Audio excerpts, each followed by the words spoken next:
mill was originally set up in 1990 and was the first genuine sort of standalone, totally digital visual effects house in London. The title sequence is an homage to the Tom Baker title sequence, which is kind of quite iconic, and everybody remembers that one because it was scary, along with the music.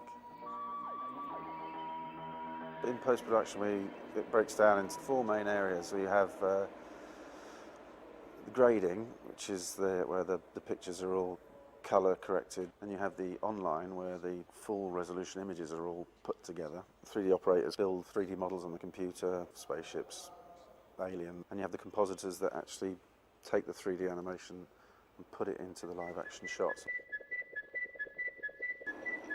This is chrome ball, which we use on set. After we filmed the live action shot, I put this ball into the shot where the creature or spaceship will be, and it reflects the light sources, which then can be recreated on the computer.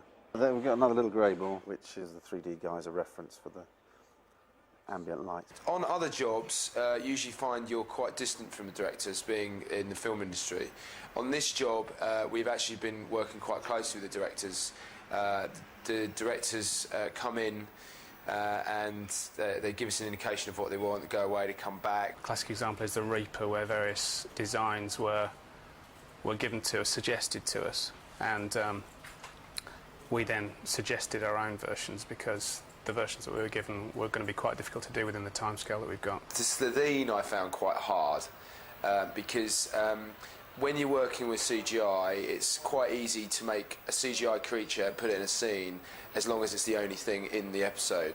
But when you've got to actually match to something that's real, where they'd actually got a kind of rubber suit with a man in it, we had to match that. That was quite difficult. The best thing is to realise that you are actually cheating, to realise that the world that you're creating inside the computer doesn't work with real dynamics, with real world physics in there. One of my favourite effects so far is the spaceship crashing into the Thames.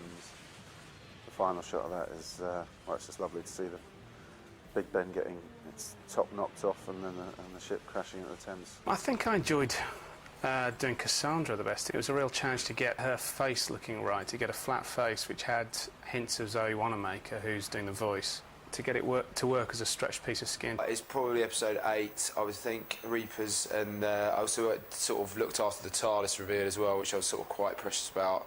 I think that's probably the best episode I've done so far, but I'm also quite proud of episode 6.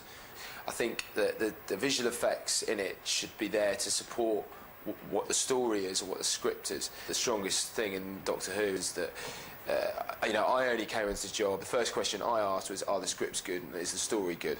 Because it would have been, it wouldn't have been very good if it was all visual effects, and because people just lose interest. I have to say that every episode, and I can say this because we've just finished today, every episode had its own unique challenge.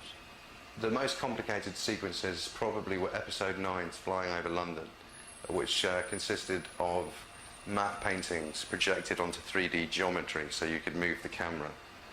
The explosions were mainly miniatures and models, and a lot of compositing work. So altogether, I think that was one of the toughest challenges. Certainly nearly fainted when I read the script. And the ones we've just finished, 12 and 13, have been enormously ambitious, so I'm hoping everyone really enjoys those.